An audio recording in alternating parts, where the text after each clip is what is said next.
உயிரோடை தமிழோடு இணைந்திருக்கிறீர்கள். ILC தமிழ் உயிரோடை தமிழில் உலக நார்வல் நிகழ்ச்சியில் இணைந்திருக்கிறீர்கள். பிரித்தானியாவிலிருந்து போரியலாளர் அரசு இணைகின்றார். வணக்கம் அரசோகளே. வணக்கம். அனைத்திலோ உயிரோடை தமிழ் உறவுகளுக்கு அன்பு வணக்கம். தொடர்ச்சியாக நாங்கள் இஸ்ரேல், ஈரான், அமெரிக்காவுக்கு இடையிலான போர் நிலைமைகளை பார்ப்போம். 25வது நாள் இந்த போர் ஆரம்பித்து இன்று இரவு நாங்கள் பேசிக் கொண்டிருக்கின்றோம். தொடர்ச்சியாக தாக்குதல் நடைபெற்றுக் கொண்டிருக்கின்றது. பாரிய தாக்குதல் நடைபெற்றிருக்கின்றது. ஈரான் இஸ்ரேல் மீது தாக்குதல் நடத்தி இருக்கின்றது. இஸ்ரேல் ஈரான் மீது தாக்குதல் நடத்தி இருக்கின்றது. இஸ்ரேல் லெபனான் மீது தாக்குதல் நடத்தி கொண்டிருக்கின்றது. தொடர் தாக்குதல் நடைபெறுகின்றது. முதலில் கள நிலை எவ்வாறு இருக்கின்றது கூறுவீர்களா? வளைகுடா நாடுகளை விட கூடுதலாக இஸ்ரேலை தாக்குவதாக CNN தகவல் வெளியிட்டிருக்கிறது. கடந்த 10 மணி நேரத்தில் 7 அலை தாக்குதல்களை நடத்தி இருக்கின்றது. ஈரான் இஸ்ரேல் மீதான தாக்குதலில் கிட்டத்தட்ட டெல் அவிவ் மைய பகுதியில் விழுந்த குண்டுகளால் கிட்டத்தட்ட 6 பேர் காயமடைந்ததாக கூறப்படுகின்றது. பெருமளவான இடங்கள் ஒரு கட்டடம் முற்றாகவே சேதமடைந்ததை காணக்கூடியதாக இருந்தது. அதே நேரம் கென்செட் என்ற இஸ்ரேல் நாடாளுமன்ற உறுப்பினரான மெய்ரேஃப் பென் என்பவரின் வீடும் முற்றாக அழிக்கப்பட்டிருக்கின்றது. அவரின் வீட்டின் மீது ஏவுகணை விழுந்ததாக கூறப்படுகின்றது. அந்த நேரம் அவர் நாடாளுமன்றத்தில் நின்றதாக கூறப்படுகிறது. பென் குரியன் ஏர்போர்ட் விமான நிலையம் மீதும் தாக்குதல் நடந்ததாகவும் அங்கு ரீஃபியூலிங் ஏர்கிராப்ட் ஒன்று சேதமடைந்ததாகவும் கூறப்படுகிறது. ஆனால் அது உறுதிப்படுத்த முடியவில்லை. அதே நேரம் ஹைஃபா எண்ணெய் சுத்திகரிப்பு நிலையம் மீதும் தாக்குதல் நடத்தப்பட்டிருக்கின்றது. மற்றும் மறுபுறமாக பார்த்தால் தென் லெபனானில் தொடர் தாக்குதல்கள் இடம்பெற்றுக் கொண்டிருக்கின்றன. இஸ்ரேலும் பெய்ரூட்டை தாக்கி இருக்கின்றது. தென் லெபனானில் ஹிஸ்புல்லாக்கள் இஸ்ரேலிய படையினருடனான தாக்குதலில் ஈடுபட்டிருக்கிறார்கள். இன்னொன்று பார்த்தால் இந்த UAE பஹ்ரைன் பகுதிகளில் இருக்கின்ற அமேசன் நிறுவனத்தின் ஸ்டோர்கள் மற்றது அவர்கள் இணையதள சர்வீஸ் சென்டர் என்பன தாக்கப்பட்டு எரிவதை காணக்கூடியதாக இருக்கின்றது. அதே சமயம் UAEயில் நடைபெற்ற தாக்குதலில் பஹ்ரைனில் நடைபெற்ற தாக்குதலில் UAE சேர்ந்த ஒரு சிப்பாய் கொல்லப்பட்டதாக UAE தெரிவித்திருக்கின்றது. அதே சமயம் இஸ்ரேலும் ஈரான் மீதான தாக்குதல்களை நடத்தி இருக்கின்றது. ஆனால் முன்னைய போல பெருமளவிலான தாக்குதல்கள் இல்லை, ஓரளவு குறைவாகத்தான் இருக்கின்றன. அதே சமயம் ஹேமாஸ் என்கின்ற மல்டி பேரல் ராக்கெட் லான்ச்சரை பயன்படுத்தி குவைத் மற்றும் கட்டார் பகுதியில் இருந்து ஈரான் மீது தாக்குதல் நடத்தப்பட்டதாக கூறப்படுகின்றது. இதற்கு பதிலடியாக ஈரானும் இந்த நாடுகளை தாக்கி இருக்கின்றது. உதாரணமாக பார்த்தீங்கன்னு சொன்னால் UAE மீது கிட்டத்தட்ட 17 ஆளில்லாத தாக்குதல் விமானங்களும் 5 ஏவுகணைகளும் பாலிஸ்டிக் ஏவுகணைகளும் ஏவப்பட்டதாக கூறப்படுகின்றது. இதுவரையில் UAE மீது கிட்டத்தட்ட 1800 ஆளில்லாத தாக்குதல் விமானங்களும் 360 பாலிஸ்டிக் ஏவுகணைகளும் 15 குரூஸ் ஏவுகணைகளும் ஏவப்பட்டதாக கூறப்படுகின்றது. பெருமளவான தாக்குதல்கள் UAE நோக்கி நடத்தப்பட்டிருக்கின்றன. தாக்குதல்களின் விகிதம் மெல்ல மெல்ல அதிகரித்து கொண்டு செல்கின்றது. அதாவது ட்ரம்ப் அந்த 5 நாள் தாங்கள் அந்த எரிபொருள் நிலையங்கள் மீதான தாக்குதல்களை ஒத்திவைப்பதாக கூறிய பின்னர் இருதரப்பும் கடுமையாக தாக்குதல்களை மேற்கொண்டிருக்கின்றன. ஈரானும் நடத்தி இருக்கின்றது, இஸ்ரேலும் நடத்தி இருக்கின்றது, அமெரிக்காண்ட வான்படையும் நடத்தி இருக்கின்றது. அவர்கள் எண்ணெய் எரிபொருள் நிலையங்கள் மற்றும் இந்த அத்தியாவசிய சேவைகள் மீதான தாக்குதலை தான் நிறுத்துவதென்று கூறியவர்கள் ராணுவ இலக்குகளை அல்ல என்பதால் அந்த தாக்குதல்கள் தொடர்கின்றன. 25வது நாள் இந்த போர் நடந்து கொண்டிருக்கின்றது. தாக்குதல்கள் யாவுமே எரிபொருள் நிலையங்களை குறிவைத்துத்தான் தாக்குதல் நடைபெற்றது. எண்ணெய் குதங்கள், கேஸ். தொடர்ச்சியாக உலகளாவிய ரீதியில் இங்கே ஏற்பட்டிருக்கின்ற இந்த போர்னால் ஒருவருடைய முட்டாள் தளத்தினால் இந்த உலகமே திண்டாடி கொண்டிருப்பது பெரிய ஒரு தட்டுப்பாடு நிலவ போகின்றதாக பார்க்கப்படுகின்றது. என்னுடைய கேள்வி என்னவென்றால், இந்த எரிபொருள் எனர்ஜி நீண்ட காலத்துக்கு ஒரு பாதிப்பை ஏற்படுத்தும் என்று நீங்கள் நம்புகிறீர்களா? இதிலிருந்து விடுபடுவதற்கு நிறைய காலம் எடுக்கும் என்று நம்புகிறீர்களா? விடுபட முடியாத ஒரு நிலையாகத்தான் இருக்கின்றது. என்னென்று சொன்னால், பிலிப்பைன்ஸ் இப்போது கூறியிருக்கின்றது, அதாவது எனர்ஜி எமர்ஜென்சி என்பதை அறிவித்திருக்கின்றது. அதே சமயம் அதாவது பிலிப்பைன்ஸ் விமானங்கள் கூட தரையில் நிறுத்தி வைக்கப்பட்டிருப்பதாகத்தான் கூறப்படுகின்றது. அதே சமயம் மோல்டோவா உக்ரைன் மீது ரஷ்யாவின் எரிபொருள் வயல் ஒன்றை தாக்கி இருக்கின்றது. ரஷ்யாவின் இந்த பிரைமோக்ஸ் பகுதியில் இருக்கின்ற எரிபொருள் அதாவது ஆயில் டிப்போ தாக்கப்பட்டிருக்கு. அது மிகப்பெரிய அளவில் எரிந்து கொண்டிருக்கின்றது. அதற்கு பதிலடியாக கிட்டத்தட்ட 800 ஆள் இல்லாத தாக்குதல் விமானங்களை ரஷ்யா உக்ரைன் மீது ஏவி இருக்கின்றது. இதனால் உக்ரைனிலிருந்து போகின்ற எரிசக்தி மோல்டோவாக்கு போகவில்லை என்று கூறுகிறார்கள். மோல்டோவாவிலும் இப்போது எனர்ஜி எமர்ஜென்சி என்று சொல்றது அறிமுகப்படுத்தப்பட்டிருக்கிறது. ஆஸ்திரேலியாவில் பெருமளவான எண்ணெய் சுத்தி அதாவது பெட்ரோல் நிலையங்கள் மூடப்பட்டிருப்பதாக கூறப்படுகின்றது. இந்தியாவின் ஹைதராபாத்தில் நீண்ட வரிசையில் ஆட்டோ ரிக்ஷோகள் எல்லாம் பெட்ரோலுக்காக காத்திருப்பதை காணக்கூடியதாக இருக்கின்றது. ஈரான் துருக்கிக்கு கிட்டத்தட்ட 14% எரிவாயுவை ஏற்றுமதி செய்வதுண்டு. அதனை இப்போது நிறுத்துவதாக கூறியிருக்கின்றது. ஏனென்று சொன்னால் அந்த ஈரான் எரிவாயு நிலையம் தாக்கப்பட்டதால். அப்ப துருக்கி இப்போது ரஷ்யாவிடம் வாங்க போகின்றது. ஆனால் துருக்கியில் இருந்துதான் இந்த ஐரோப்பிய ஒன்றிய நாடுகள் பல வாங்குகின்றன. அதுவும் ஒரு பாதிக்கப்படக்கூடிய நிலை. ஏற்கனவே ஐரோப்பிய ஒன்றியத்தில் எரிவாயுவின் விலை 30% கூடிவிட்டது. அதே சமயம் Qatar Belgium, China, Italy, South Korea போன்ற நாடுகளுக்கு இனி தன்னால் எரிவாயு வழங்க முடியாது என்பதை இன்று அறிவித்தல் கொடுத்து விட்டதாக கூறப்படுகின்றது. அப்ப இதுல நீங்கள் பார்த்தீர்கள் என்று சொன்னால் ஈரான் ஒன்றை சொல்கிறது என்று சொன்னால் தன்னிடம் இருக்கின்ற எரிசக்தி நிலையங்கள் 150 நிலையங்களும் தனித்தனியாகத்தான் இயங்குகின்றன, டீசென்ட்ரலைஸ்ட் இல்லை. ஆனால் இஸ்ரேல் எரிசக்தி நிலையங்கள் அதாவது மின் உற்பத்தி நிலையங்கள் எல்லாம் சென்ட்ரலைஸ் பண்ணப்பட்டவை. இப்ப தாக்குதல் என்று நடத்தினால் எங்களையே நீங்கள் ஒவ்வொன்றாக தாக்கி அளிக்க வேண்டும். ஆனால் ஒரு அடியில் உங்களுடைய அத்தனையும் போய்விடும் என்ற ஒரு கருத்தை ஈரான் தெரிவித்திருக்கின்றது. இப்போது பாத்தீங்கன்னு சொன்னால் எல்லா உலக நாடுகளும் ஒரு ஸ்தம்பிக்கும் நிலைக்கு வந்திருக்கின்றன. பெருமளவான உலக நாடுகள் ஒருத்தர் பேசுகிறார்கள், ஆனால் எதுவும் நடைபெறுவதாக அங்கு காணவில்லை. இப்போது ஹார்முஸ் நீரிணையின் ஊடாக 3 கப்பல்கள் இன்று பயணித்திருக்கின்றன. 2 இந்திய கப்பல்கள், ஒரு சீன கப்பல், மலேசியா கப்பலுக்கும் தாய்லாந்தின் கப்பலும் ஒன்று போயிருப்பதாக கூறப்படுகிறது, உறுதி செய்யப்படவில்லை. அவர்கள் இப்போது $2 மில்லியன் செலுத்தி போயிருக்கிறார்கள்.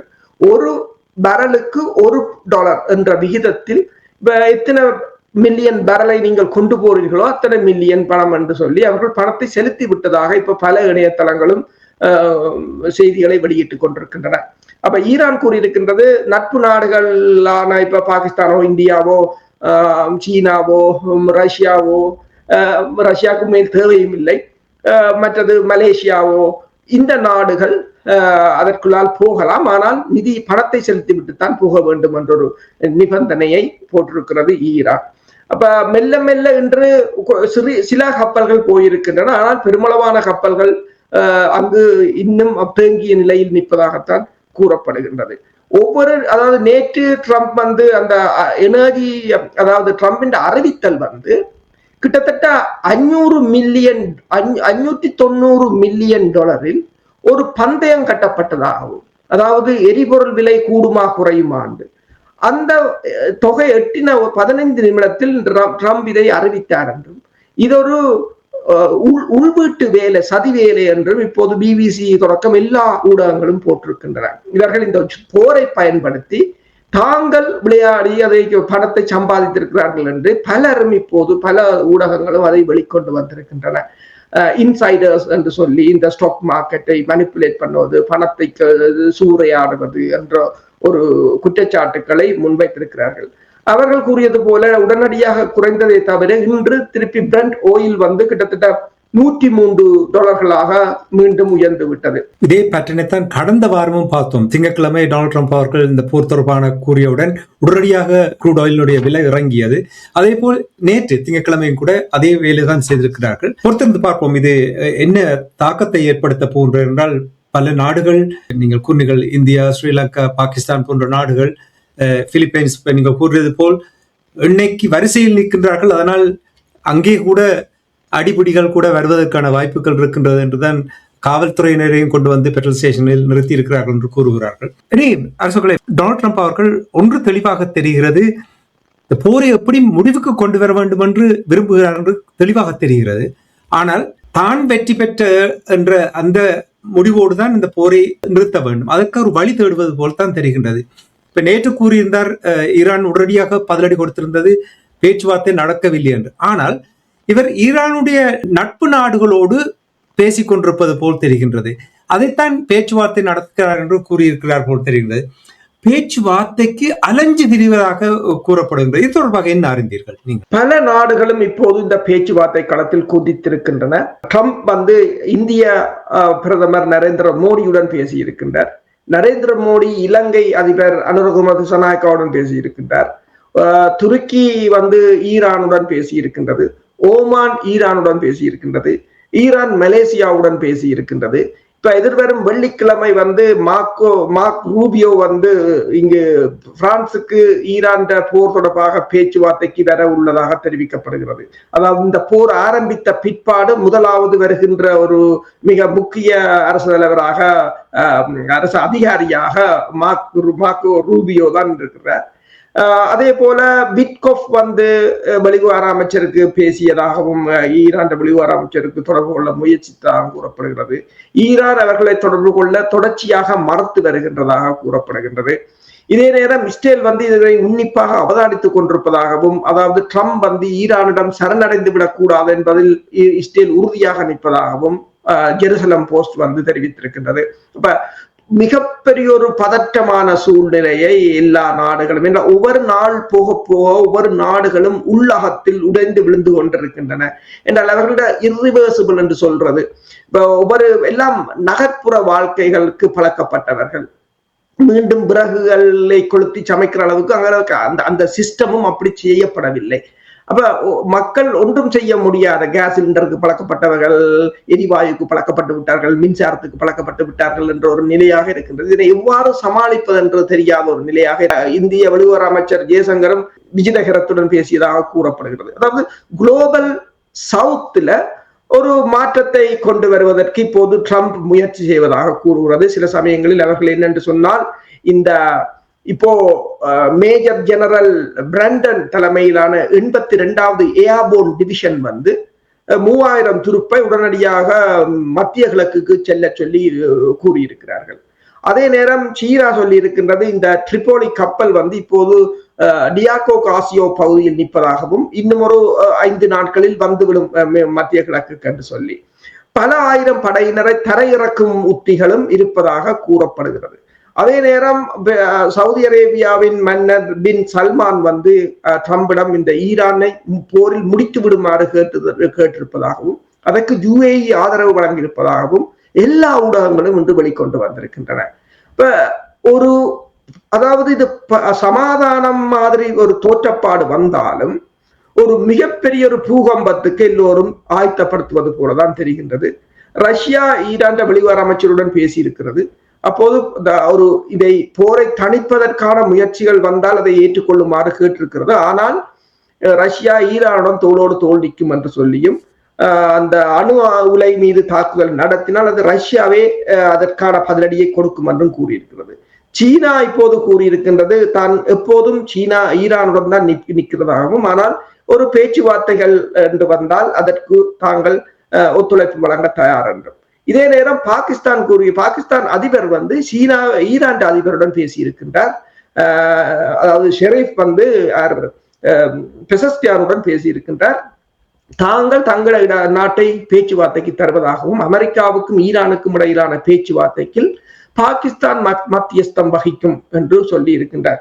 அதாவது இந்தியா பாகிஸ்தான் போரை ட்ரம்ப் மத்தியஸ்தம் வகித்து முடிந்து இப்போது ட்ரம்புக்கும் ஈரானுக்கும் இடையிலான போரை மத்தியஸ்தம் வகிக்கிற நிலைக்கு பாகிஸ்தான் வந்திருக்கிறது என்று சொன்னால் எல்லாம் உலகத்துல இவ்வளவு அதாவது எப்படியான மாற்றங்கள் ஏற்பட்டு கொண்டிருக்கிறது என்பதை எங்களுக்கு இதை பார்க்கும் போது புரியும். நீங்கள் கூறுங்கள் சவுதி அரேபியா அமெரிக்காவை கேட்டிருக்கின்றது ஈரானை முடித்து விடுங்கள் என்று. அதாவது பேச்சுவார்த்தைக்கு போய் நிபந்தனைகளோடு அல்லது ஒப்பந்தங்களோடு இந்த போரை முடியுங்கள் என்று சொல்லவில்லை. அதாவது நீ ஈரானை முற்று முழுதாக அழித்து விடுங்கள் என்று அவர் தான் கூறினார்களா? போரை அதாவது தாங்கள் தளங்களை தருகிறோம், போரை தொடர்ந்து நடத்துங்கள் என்று. ஏனென்றால் அவர்களுக்கு இப்போது புதிய ஒரு உலக ஒழுங்குக்கு வர முடியாதவர்களாக இருக்கிறார்கள்.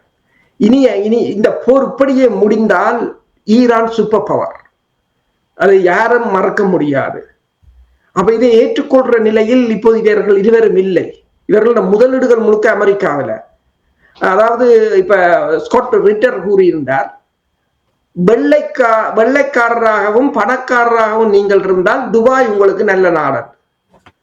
அப்ப என்னன்னு சொன்னால் அப்படியான ஒரு மோகத்துக்குள் வளர்க்கப்பட்டவர்கள் வளர்ந்து விட்டார்கள். இப்போது புதிய மாற்றத்தை சடுதாக இவர்கள் எதிர்பார்க்கவில்லை. ஈரான் விழுந்து விடும் என்றுதான் எதிர்பார்த்தார்கள். அவர்கள் பின்னால் நின்றார்கள். உங்களுக்கு தெரியும், ஈரான் போருக்கு முதல் சவுதி அரேபியா மன்னர் வெள்ளை மாளிகைக்கு போய் வந்தார். ட்ரம்பும் அவரும் கையை இறுக பற்றி கொண்டிருந்தார்கள், இந்த போரை முடித்து விடுவார்கள் என்று. யுஏயும் அவ்வாறு தான் சொன்னது. ஆனால் போர் மறுவளமாக மாறிவிட்டது. இப்போது அவர்கள் இறுதியாக ஒன்றை கேட்கிறார்கள். என்னென்று சொன்னால், அவர்களுக்கு இந்த புதிய ஒழுங்குக்கு வர முடியவில்லை. இனி ஈரானுக்கு அடிபணிந்து நிற்க முடியவில்லை. அடுத்ததாக சவுதி அரேபியாவின் எண்ணெய் ஈரானுக்கு கப்பம் கட்டித்தான் போக வேண்டி வரப்போது, ஹோர்முஸுக்குலாம் நீரழைக்கலாம். அப்ப தாங்கள் எண்ணெய் உற்பத்தி, ஆனால் ஈரானுக்கு பணம் போகும். இதைத்தான் அமெரிக்கா இதுவரை செய்து கொண்டு வந்தது. நீங்கள் எல்லாரும் உற்பத்தி செய்வீங்கள், ஆனால் அது டாலர் முழுக்க. இப்ப நீங்கள் எல்லாம் டாலர் சிஸ்டம், ஸ்விஃப்ட் சிஸ்டம் என்றேக்க, நீங்கள் ஒரு காஃபி வாங்கினாலும் அது அமெரிக்கன் பேங்குகளெல்லாம் போகும். அங்கதான் அதுக்குரிய டிரான்சாக்சன் நடக்கும். கமிஷன் அங்க போகும். நீங்கள் ஒரு சிக்கன் வாங்கினாலும் அங்கதான் போகும், ஃபியூவல் வாங்கினாலும் அங்கதான் போகும், பிளேன் டிக்கெட் புக் பண்ணாலும் அங்கதான் போகும். அதுதான் அமெரிக்கா. அது மாறிக்கொண்டு வருகிறது. இப்போது எல்லாரும் கேட்கிறார்கள், இந்த 2 கப்பல்கள் போயிருக்கின்றன, எப்படி அந்த பேமெண்ட்டை செய்தார்கள்?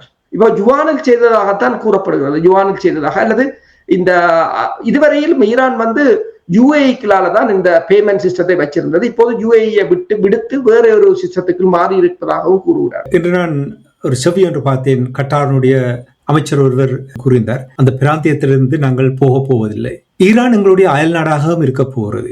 இதுக்கு இந்த போரை முடிவுக்கு கொண்டு வர வேண்டும், இதுக்கான ஒரு புதிய ஒரு ஒழுங்கை நாங்கள் ஒப்பந்தங்களுக்கு வர வேண்டும் என்று அவருடைய கருத்து அமைந்திருந்தது. இப்ப நீங்கள் சவுதி அரேபியா தொடர்பாக இவ்வாறு கூறும் பொழுது, புதிய ஒழுங்குக்கு இவர்கள் வர தயாரில்லை என்றால், நாங்கள் இதுக்கு முதல் பேசியிருக்கின்றோம், அதாவது போர் முடிந்த பின்பு அமெரிக்காவுடைய படைகள் அங்கே இருப்பார்களா என்று நாங்கள் பேசியிருந்தோம். அப்ப அந்த நிலை இந்த போர் முடிந்த பின்பு இருக்காது என்று நீங்கள் கூறுவீர்களா? அதற்கு ஈரான் அனுமதிக்குமா, சவுதி அரேபியா அனுமதிக்குமா? அதாவது ஈரான் தன் நிபந்தனையில் தெளிவாக இருக்கின்றது. இப்போதும் ஈரான் சொல்கின்றது என்னென்று சொன்னால், அதாவது மத்திய கிழக்கில் இந்த மேற்குலக நாடுகளின் தளம் இருக்கக்கூடாது என்பதை ஈரான் தெளிவாக நிற்கின்றது. அதே போல அந்த ஹார்முஸ் நீரிணையை கட்டுப்படுத்துவதிலும் ஈரான் உறுதியாக இருக்கும் என்று கூறுகின்றது. இப்படி ஈரான் தன் நிபந்தனைகளில் எதையுமே விட்டுக் கொடுப்பதில் விட்டுக் கொடுக்க ஈரான் விரும்பவில்லை. இப்ப நீங்கள் சொன்னது போல மேற்குலக நாடுகளின் தளங்கள் அங்க இருப்பது அகற்றப்பட வேண்டும் என்பது ஈரான் ஒரு கோரிக்கையாகத்தான் இருக்கிறது. அப்ப நீங்கள் கூறியது போல கட்டார்ந்த வெளிவார அமைச்சரும் பஹரைன் வெளிவார அமைச்சரும் கூறியிருந்தார், இனி ஒரு புது உலகம், புதிய ஒழுங்குபடுத்தல்கள் வரப்போகிறது மத்திய கிழக்கில். அந்த புதிய ஒழுங்குபடுத்தல்களில் நாங்கள் எங்களை இணைத்துக் கொள்ள வேண்டும் என்று கூறியிருக்கிறார். ஓமானோ கட்டாரோ வேற மற்ற நாடுகள் இதில் பெரிய பிரச்சனை கொடுக்கவில்லை. இப்ப 2 நாடுகள் தான் இதுக்கு எதிர்ப்பாக நிற்கிறார்கள். ஒன்று யுஏஇ, 2வது சவுதி அரேபியா. இப்ப நீங்கள் சொன்னது சரி, மற்ற வெளிவார அமைச்சர்கள் இப்போது கூறுகிறார்கள், இந்த நிலைமை மாறப்போகிறது, புதிய ஒரு ஒழுங்கு வரப்போகிறது. இந்த பிராந்தியத்தில் கூட நாளைக்கு அமெரிக்க தளங்கள் இருக்குமோ இல்லையோ என்று கூட தங்களுக்கு தெரியாது என்று கூறியிருக்கிறார்கள், இந்த போர் முடித்த பிற்பாடு. அதுதான் உண்மை. இந்த அரபு நாடுகள் எவ்வளவு காலத்துக்கு காத்திருக்க முடியும்? அதாவது ஒரு கட்டம் வரும்பொழுது அது பிரேக்கிங் பாயிண்ட் சொல்லுவார்கள், என்ன பாட்டம் லைன், இதுக்கு மேல நாங்கள் கீழே போக முடியாத, நாங்கள் இதை நிறுத்தித்தான் ஆக வேண்டும் என்று எப்பொழுது அந்த ஒரு முடிவுக்கு வருவார்? அந்த முடிவுக்கு ஏற்கனவே வந்து விட்டார்கள். எனவேதான் ட்ரம்ப் 48 மணி நேரத்தை 5 நாட்களாக மாற்றி இருக்கிறார். ட்ரம்பின் அந்த எனர்ஜி மீது, அதாவது எரிபொருட்கள் மீதான தாக்குதல் என்பது ஃபெயிலியர். பிபிசியை போட்டிருக்கிறது, ட்ரம்ப் பின்வாங்கி விட்டார் என்று. எல்லா ஊடகங்களும் அவ்வாறுதான் போட்டிருக்கிறது. ஏன் என்று சொன்னால், தண்ணிக்கு பிளான் பி இல்லை, தண்ணிக்கு பிளான் ஏ ஒன்றுதான். தண்ணி என்றால் தண்ணி தான், அதுக்கு மாற்றீடு இல்லை, பெட்ரோலை குடிக்க முடியாது. அவ என்னென்று சொன்னால், டீசலினேஷன் பிளான்ட் அடிக்கப்படுமாக இருந்தால் முற்று முழுதாக அந்த இடம் பாலவரமாக போகும். சரி, புஷர் பகுதியில் இருக்கின்ற ரஷ்யாவின் அணு உலையை இவர்கள் அடித்தாலும் அந்த இப்ப கட்டார் அதைத்தான் கூறியிருக்கிறது. கட்டார் கூறியிருக்கிறது, அணு உலையை அடிக்கிறேன் என்று சொல்றீர்கள், நீங்கள் அணு உலையை அடித்தால் அந்த அணு கதிர்வீச்செல்லாம் அந்த ஒரே ஒரு அந்த கடல் தண்ணியில் கலக்கும். அது ஒன்றுதான் கிடக்குங்கள்ட்ட, அங்கிட்ட ஆறும் இல்லை, வேற ரிசோர்சஸும் இல்லை தண்ணிக்கு. அதுல இருந்துதான் தண்ணி எடுக்கிறேன். அந்த தண்ணி எவ்வளவு கதிர்வீச்சா போனா ஒருத்தரும் குடிக்க முடியாது. அப்படியே பாலவரம் போகும். அவ்வளவு பேரும் எங்க போறதுன்னு கேட்கிறாரு. அதைத்தான் ரஷ்யாவும் யுஎன்கிட்ட கூறியிருந்தது. அப்ப 2 பிரச்சனை. இந்த ஈரானுக்கு அது ஒரு பூகோள ரீதியாக ஒரு அனுகூலமான இடத்தில் ஈரான் இருக்கின்றது என்றால், இவர்கள் சுத்தவரை இருக்கிறவர்கள் அத்தனை பேரும் ஒரு குளத்துலதான், அதாவது ஆட்ட சொல்கிறேன், ஒரு குளத்துலதான் தண்ணி குடிக்க வேண்டிய நிலையாக இருக்கின்றது. அப்ப அப்படி அதை கூட அவர்கள் சிந்திக்கவில்லை. இப்ப கட்டார் மட்டும் சொல்லுகிறது, கதிர்வீச்சுகள் அது எத்தனையோ வருஷம் இருக்கு. தண்ணியை பாவிக்க, அதாவது தண்ணிக்கு பிளான் பி இல்லை, தண்ணி தான், பிளான் ஏ ஒன்றுதான். இப்ப தாக்குதலுக்கு நீங்கள் plan A, plan B, plan C என்று போகலாம். ஆனா இதுக்கு வேறு மாற்று கருத்து இல்லை. எரிபொருள் கூட நீங்கள் இல்லாவிட்டால் விறக கொளுத்தலாம், அல்லது சாணகத்தை கொளுத்தலாம், அது இந்தியாவில் செய்யற மாதிரி. ஆனால் இதுக்கு அவ்வாறான ஒரு மாற்று இல்லை. அடுத்ததாக ஈரான் இதை தாக்குமாக இருந்தால் இவர்களால் நின்று பிடிக்க முடியும். அதாவது நீங்க சொன்ன பிரேக்கிங் பாயிண்ட்டுக்கு வந்து விட்டார்கள். ஆனால் இறுதியாக ஒரு கால அவர்கள் தங்கள் முயன்று பார்க்கிறார்கள் போல தெரிகிறது. அவர்கள் எல்லோரும் பேசும் பொழுது, அவர்கள் பேசுவதை கேட்கும் பொழுது பொறுமையின் எல்லை கடந்து விட்டது போல் தான் இருக்கின்றது. இல்லை என்றால் பெரிய ஒரு பேராபத்துக்கு முகம் கொடுக்க வேண்டும் என்ற நிலைமையை புரிந்திருக்கிறார்கள் தெரிகிறது. சரி, இனி அமெரிக்காவுடைய கிரவுன் ஜுவல், அதாவது ஜெரார்ட் ஃபோர்ட் காட்சிப்படுத்தினார்கள். உலகத்திலேயே அப்படி ஒரு விமானம் தாங்கி கப்பலே இல்லை என்று சொன்னார்கள். இப்பொழுது அது 2 ஆண்டுகளுக்கு இயங்காம போயிட்டுதான். அதை பற்றி என்ன அறிந்தீர்கள்? இப்பதான் கிரீஸுக்கு போயிருக்கிறது. அங்கு துறைமுகத்தில் கொண்டு போய் நிறுத்தி இருக்கிறார்கள். யாரும் படம் எடுக்க கூடாது என்று போட்டிருந்தாலும் உங்களுக்கு தெரியும் தானே, ரிப்போர்ட்டர்ஸ் மேல எப்படி எடுப்பார்கள் என்று. இங்க பிரித்தானியாவில B-52 பொம்மரை கொண்டு வச்சுக்கொண்டு 2000 ராத்தல் குண்டுகளை ஏற்றி கொண்டிருந்தார்கள். அது பெரிய வேலி. ஆனா ரிப்போர்ட்டர்ஸ் மேலாம் கார்ல அவங்க ஏணியும் கொண்டு லெடரை கொண்டு அதுல வச்சு லெடருக்கு மேல ஏறி வேலிக்கு மேலால படம் எடுத்து கொண்டிருக்காங்க 3-4 பேர். அந்த அப்படி அப்ப அது ரிப்போர்ட்டர்ஸ் வேலை, அதுதான் இன்வெஸ்டிகேட்டிங் ஜேர்னலிசம் என்று சொல்றோம். அப்ப அவங்க இப்ப போட்டிருக்காங்க, அது நியாயமான சேதம். அவங்க சொல்றாங்க இது லோன்றி எரிஞ்ச சேதம் மாதிரி தெரியவில்லை, அது கடுமையா சேதம் அடைந்திருக்கிறது அந்த கப்பல். இப்போது சொல்கிறார்கள் குறைந்தது 14 மாதங்கள் எடுக்கும் திருத்தி முடிய. அப்ப 2 வருஷம் அது சேவையில் இனி இணைய முடியாது. அதாவது ஒரு அமெரிக்காவின் ஒரு கிரவுன் ஜுவல் 13 பில்லியன் பெறுமதியான அந்த கப்பலை செயற்பட முடியாமல் செய்து விட்டார்கள் என்றதும் ஒரு மிகப்பெரிய ஒரு ஈரானுக்கான ஒரு வெற்றியாகத்தான் அதை பார்க்கலாம். அல்லது இந்த லோன்றி எறிகிறது எங்கேயும் எரிஞ்சிருக்கலாம். ஈரானுக்குள்ள சண்டை இலக்கைக்கான லோன்றி எரியணும் இல்லை, எல்லாம் ஒரு இவர்கள் எல்லாவற்றையும் மறைக்கிறார்கள் என்றது தெரிகிறது. இப்ப பாத்தீங்கன்னா ஏனைய இழப்புகளும் மெல்ல மெல்ல வந்து கொண்டிருக்கின்றன, ஒவ்வொரு இழப்புகளாக வந்து கொண்டிருக்கின்றன. ஆனால் இந்த விமானம், இப்ப அமெரிக்காவில் இருக்கிற 11 விமானம் தாங்கி கப்பல்களில் இந்த விமானம் தாங்கி கப்பல் மிகவும் ஒரு நவீனமான கப்பல் ஒன்று. அப்ப அந்த கப்பலுக்கே அந்த நிலைமை என்று சொன்னால், இப்ப அப்ரஹாம் லிங்கனை பற்றி யாரும் கதைக்கிறதும் இல்லை, அது எங்க நிற்கிறதுன்னு தெரியவில்லை. இப்ப ஆனால் இந்த நிலையில் இவர்கள் தரையிறங்க போகிறார்கள், கொமாண்டோக்களை கொண்டு வர போகிறார்கள் என்று சொல்வதெல்லாம் ஒரு மிகப்பெரிய ஒரு இழப்புகளை சந்திப்பதாகத்தான் இருக்கும். இப்ப கடற்படை அமெரிக்க படையினர் கூட பலர் இந்த சண்டையில் ஈடுபட தாங்கள் தயாரில்லை என்று கூறியிருப்பதாக கூட செய்திகள் வந்து கொண்டிருக்கின்றன. ஏப்ரஹாம் லிங்கன் எங்கே நிற்கிறார் என்று தெரியாது என்று நீங்க சொல்லும் பொழுது நான் நினைக்கிறேன் ரேடார்களை எல்லாம் அழித்தபடியால் எங்கே நிற்கிறார் என்று கண்டுபிடிக்க முடியாது இருக்கின்றது போல் இருக்கு. ஏனென்றால் 12 ரேடார்ஸ் அழிக்கப்பட்டிருப்பதாக கூறப்படுகிறது.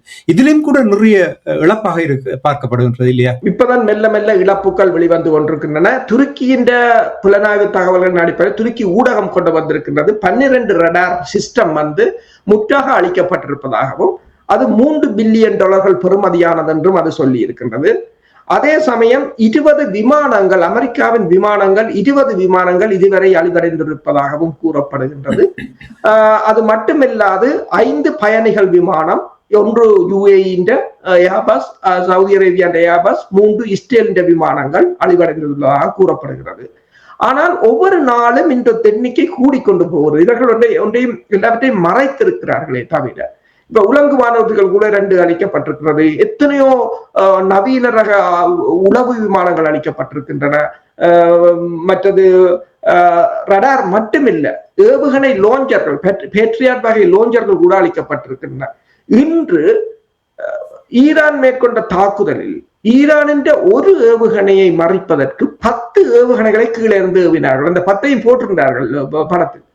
ஆனால் அதன் ஒன்றால் கூட தடுக்க முடியவில்லை. அதான் ஒன்றால் கூட தடுக்க முடியவில்லை. அது போய் விழுந்து வெடிக்கிறதைத்தான் பார்க்கக்கூடியதாக இருந்தது.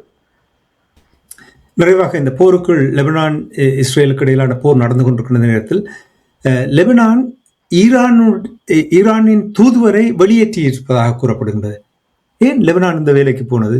என்ன காரணத்துக்காக? லெபனான் உங்களுக்கு தெரியும், லெபனான் ஹிஸ்புல்லாக்கள் இருக்கிற பகுதி தான் ஈரானுடன் நிற்கிறது. லெபனான் முழுக்க அமெரிக்கா மேற்குலகம் சேர்ந்த நாடாகத்தான் இருக்கின்றது.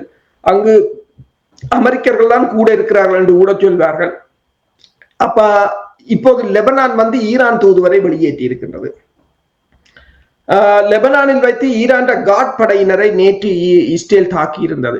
அதில் சிலர் வந்ததாக கூறப்பட்டது. அதற்கு பிறகு இப்போது லெபனானை நோக்கி ஈரான் தனது ஏவுகணையை ஏவி இருக்கின்றது. அப்ப லெபனானுக்கு சென்ற அந்த ஏவுகணையை இந்த ஆலிச் பெர்க் என்ற டிஸ்ட்ரோயர் கப்பல், மெடிட்டரேனியன் சி மத்தியதரை கடலில் நின்ற அமெரிக்காண்ட கப்பல் தந்த SM-3 ரக ஏவுகணையால் இந்த ஏவுகணையை சுட்டு வீழ்த்தியதாக லெபனான் வடக்கு பகுதியில் இதுதான் முதல் தடவையாக ஈரான் லெபனானை நோக்கி ஏவுகணையை ஏவி இருக்கிறது என்று கூறப்படுகிறது. அதாவது இனி லெபனானில் லெபனானில் இருந்த தூதுவர் வெளியேற்றப்பட்டதால் இது இப்ப சவுதி அரேபியாவின் தூதரகங்கள் Saudi Arabia, UAE, Qatar, Oman போன்ற நாடுகள் இருக்கின்ற அமெரிக்க தூதரகங்கள், அமெரிக்க தளங்கள் தாக்கப்படுவது போல லெபனானில் இருக்கின்ற அமெரிக்க தூதரகங்கள், அமெரிக்க தளங்கள் தாக்கப்படலாம் என்ற செய்தியும் இப்போது வெளிவந்திருக்கின்றது. அதாவது ஈரான் முற்று முழுதாக அந்த பிராந்தியத்தில் தனது தாக்குதல்களை தொடரப்போவதாகத்தான் தெரிவிக்கப்படுகின்றது. ஈரான் 33 கட்டளை மையங்கள் இருக்கின்றன. அந்த 33 கட்டளை மையங்களும் ஏற்கனவே, அதாவது கடந்த வருட போரின் போதே அந்த 33 கட்டளை மையங்களையும் தனித்தனியாக பிரித்து விட்டார்களாம். அப்ப 33 கட்டளை மையங்களும் தனியாகத்தான் இயங்கும். ஒரு தளபதி இறந்தால் அவர்களின் செயற்பாடு நிற்காது. அதே போலதான் இப்ப ஈரான் எனர்ஜி அமைச்சர் கூறினார், எங்கட எனர்ஜி 150 பவர் ஸ்டேஷன் இருக்கிறது, எல்லாம் தனித்தனியா, ஒன்று சென்ட்ரலைஸ்ட் இல்லை, எல்லாம் டீசென்ட்ரலைஸ்டா தான் இருக்கு. நீங்க 150 தனித்தனியா தான் அளிக்கும். ஆனா இஸ்ரேல் ஒன்றுக்குள்ளதான் இல்லை இருக்குது. அப்ப ஒன்று அடிச்சாலே முழுக்க முடிஞ்சது என்ற துணையில் தான் அவர் பேசியிருந்தார். அதே போலதான் அவன் படை கட்டமைப்புகளையும் பெற்றிருக்கிறார்கள்.